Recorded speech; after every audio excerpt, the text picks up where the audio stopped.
నిజామాబాద్ జిల్లా కేంద్రంలోని రాజీవ్ గాంధీ ఆడిటోరియంలో పోషణ అభియాన్ మాస ఉత్సవాల ముగింపు కార్యక్రమాన్ని నిర్వహించారు. జిల్లాలోని వివిధ గ్రామాలకు చెందిన అంగన్వాడీ కార్యకర్తలు పలు రకాల ఆహార వస్తువులను తయారు చేసి ప్రదర్శించారు. సామూహిక శ్రీమంతాలతో పాటు సామూహిక అన్నప్రసాద కార్యక్రమాలు నిర్వహించారు. ఈ కార్యక్రమానికి ముఖ్య అతిథిగా తెలంగాణ మహిళా కమిషన్ సభ్యురాలు సోదం లక్ష్మి హాజరయ్యారు. సామూహిక శ్రీమంతాల కార్యక్రమంలో పాల్గొని గర్భవతులకు శ్రీమంతం నిర్వహించారు.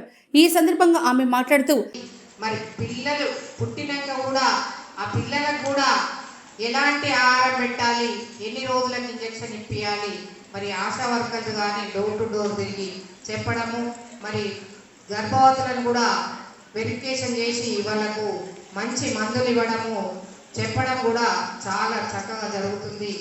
అలాంటిది మరి ఈరోజు ఈ పోషక పెట్టడం అంటే కూరగాయలు, పండ్లు, పదార్థాలు, మరి ఇందాక సార్ చెప్పినట్టు విత్తనాలు కూడా ఎలా తీసుకుంటే బాగుంటుంది అనేది మరి అవన్నీ చెప్పడం జరుగుతుంది. దాని విషయమే కాకుండా నేను కొన్ని మహిళా కమిషన్ గురించి కూడా మీకు చెప్పడం జరుగుతుంది. మరి అత్త కోడళ్ళు ఉంటారు, మరి వాళ్ళకు ఇప్పుడు మన అంగన్వాడీ టీచర్లు ఏం చెప్తున్నారంటే అంగన్వాడికి వచ్చే గుడ్లు తినాలి, భోజనం చేయాలి అంటే ఒక్కొక్క ఇంట్లో జరగాలి. ఇంతకుముందు అంగన్వాడీ టీచర్లు గుడ్లు పాలు అన్ని ఇంటికి ఇచ్చేవారు. ఇప్పుడు అలా కాకుండా మన ప్రభుత్వం మరి ఇక్కడే తినిపియాలి, మరి గర్భవతులకు అనేది ఒకటి పెట్టడం జరిగింది. అంటే వాళ్ళు ఇంటి దగ్గర పెడతారు, మరి ఒక అత్త కోడలు ఉంటే ఒకటే గుడ్డు ఉడకబెట్టుకుని తింటే మరి నాకు ఇయ్యలేదు, నాకు పెట్టలేదు అన్నట్టు ఉండకుండా అంగన్వాడీలో తింటే మరి వాళ్ళకు పోషక బలంగా ఉంటారనేది అదేవిధంగా అలా చేయడం జరుగుతుంది. మరి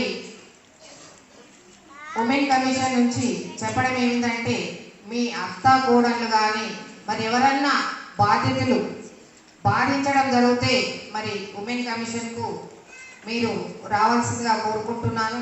ఎందుకంటే అందరూ బాగుంటేనే మన. ఈ కార్యక్రమంలో ఐసిడిఎస్ సూపర్వైజర్లు, అంగన్వాడీ కార్యకర్తలు, సిబ్బంది పాల్గొన్నారు.